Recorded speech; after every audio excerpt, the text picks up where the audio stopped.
जितनी मात्रा में परमात्मा की भक्ति करते हैं, परमात्मा की सेवा करते हैं, अगर उतने ही मात्रा में हम अपनी सदगुरुदेव भगवान की भी भक्ति करेंगे, तब भगवान हमको प्राप्त होंगे, अन्यथा नहीं। तो इस प्रकार तो जिस साधक का स्वयंवरा राजकन्या के तुल्य स्वयं वरण करता है, वही उसे प्राप्त कर पाता है, न कि अन्य कोई। अथवा वरणीय गुणों से संपन्न ये साधक जब परमात्मा को ही एकमात्र वरण समझ कर उनका स्वयं वरण करता है, तब परमात्मा अपने स्वरूप को उसके प्रति अभिव्यक्त करता है। यानी कि पहले हमने जैसे करपात्र जी की भाषा में कहा, जब जीव पहले परमात्मा को वरण करता है, यानी कि सर्वप्रथम जीव परमात्मा में रमण करता है, तब फिर परमात्मा जीव से रमण करता है। इसलिए हम जीव के हैं, इसलिए जीव पुरुष है, हम पत्नी। वास्तव में जितने भी जीव है ना, सब क्या है, पत्नी है। ये शिव शब्द क्या है, रस्व है कि दीर्घ है? विष्णु शब्द रस्व है कि दीर्घ है? देखिए, ये रस्व है। जो दीर्घ है ना, सर्वनाम विशेषण जाति के साथ हर अवदेखी इनलाई दीर्घ लिखने जा रहा है। यहाँ नेपाली में एक है, जैसे ये नेपाली व्याकरणाचार्य वहीं काशी से पढ़ के आए, वो एक अच्छा बता दे। तो जितने भी यहाँ दीर्घ, जितने भी आपके हमारे यहाँ दीर्घ लिखी जाती है ना, जीव इत्यादि, ये सब स्त्री है। आप हम यहाँ व्यवहार दशा में आप और हम क्या है, पुरुष माने गए, पुरुष संज्ञा है, यद्यपि नहीं है। जिसका जन्म होता है, फिर कुछ समय तक उसका पालन होता है, फिर मृत्यु वरण करता है, वो वो पुरुष नहीं है। पुरुष तो सदा अमर अजर है, अमर है। पुरुष का कभी मृत्यु नहीं होता, पुरुष कभी दुखी नहीं होता, वो सदा आनंद स्वरूप होता है, कुछ गुरुदेव भगवान के। इसलिए आप शिव शब्द देखिए, शिव क्या है, शिव में जो वाय मात्रा है ना, वो क्या है, ह्रस्व है, यानी कि वो पुरुष है। विष्णु शब्द देखिए, इसलिए संसार में केवल शिव ही पुरुष है, बाकी आप और हम क्या है, सब स्त्री है। हम सब उनकी भोग्या है, हम सब। वो हम वो हमसे रमण करते हैं। तो इसी प्रकार वरणीय गुणों से संपन्न वो साधक जब परमात्मा को ही एकमात्र वरण समझकर उनका स्वयं वरण करता है, तब परमात्मा अपने स्वरूप को उसके प्रति अभिव्यक्त करता है। परंतु जो दुष्चरित से विरत नहीं, जिसकी कर्मेंद्रिया शांत नहीं, ज्ञानेन्द्रिया समाहित नहीं, और जिसका मन भी विक्षिप्त ही है, वो वरणीय परमात्मा का वर्ण कर उसे प्राप्त नहीं कर पाता। ना धीरतो दुस्तरिता न शांतो ना समाहित, ना संता मानसो वापी प्रज्ञानेन ईनः माप्नुयात्। कठोपनिषद। इस प्रकार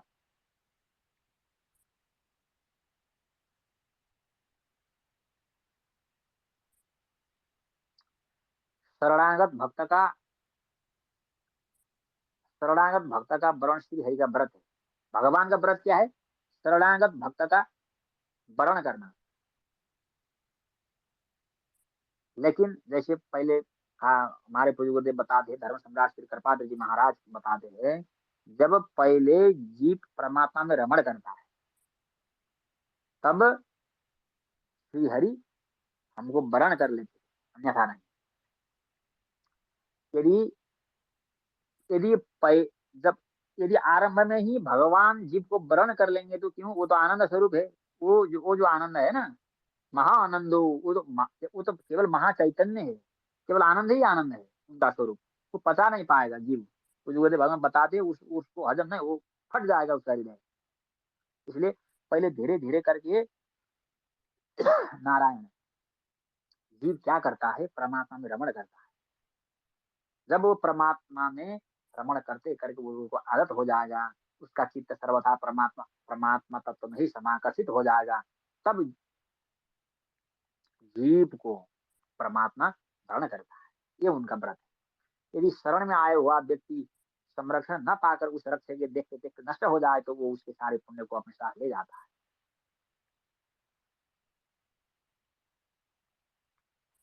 इस प्रकार शरणागत की रक्षा न करने में महान दोष है। शरणागत का परित्याग स्वर्ग और शेष को मिटा देता है, बल और वीर्य का नाश करता है। विनष्ट पश्ये तस्तस्य रक्षिणः शरणं गतः आनये सुकृतं तस्य सर्वं कचिद रक्षितः एवं दोषो महानत्र प्रपन्नामरक्षणे अशौर्यं चा एषस्य च बलवीर्यविनाशिनम्। वाल्मीकि रामायण। भगवान श्री रामभद्र के शब्दों में उनका सनातन व्रत इस प्रकार है। भगवान श्री रामभद्र के शब्द में उनका व्रत क्या है, उनका सनातन व्रत क्या है? सक्रिय देव प्रपन्नाय तवास्मृति यातते अभयम सर्वभूतेभ्यो ददामि तद व्रतम हिमे। ये हमने ये श्लोक कभी कभार उनसे सुनने को मिलता है। किनसे? ये राजेंद्र दास जी महाराज और राघवाचार्य जी महाराज से ये श्लोक सुनने को मिलता है, कभी कभार पहले सुना है। सत्रिदेव प्रपन्नाय तावस्मिति तयातते अवयम सर्वभूतेभ्यो ददामि तद्व्रतम हिमे। वाल्मीकि रामायण। जो एक बार भी शरण में आकर मैं तुम्हारा हूँ कहकर मुझसे रक्षा की प्रार्थना करता है, उसे मैं समस्त प्राणियों से अभय कर देता हूँ। ये मेरा सदा के लिए व्रत है। भगवान का व्रत क्या है? शरणागतों को शरण देना, ये परमात्मा का व्रत है। इस प्रकार नारायण।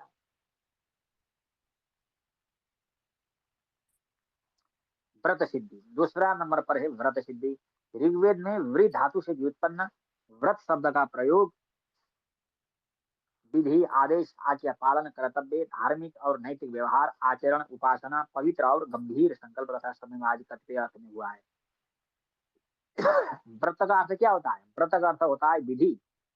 व्रत का मतलब होता है आदेश आज्ञा पालन कर्तव्य धार्मिक और नैतिक व्यवहार आचरण उपासना पवित्र और गंभीर संकल्प तथा सम्यवादी। ये सब क्या है? व्रतों का अर्थों में प्रयुक्त हुआ है। कहाँ पर? ऋग्वेद में। यज्ञेन यज्ञेन यज्ञम एक दंत देवास्तानि धर्माणि प्रथमान्यासान।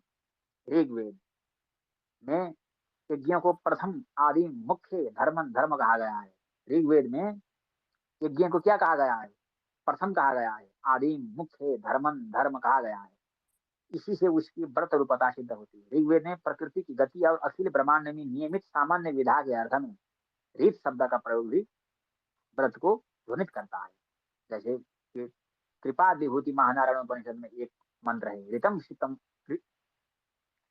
ऋतम सिद्धम परम ब्रह्म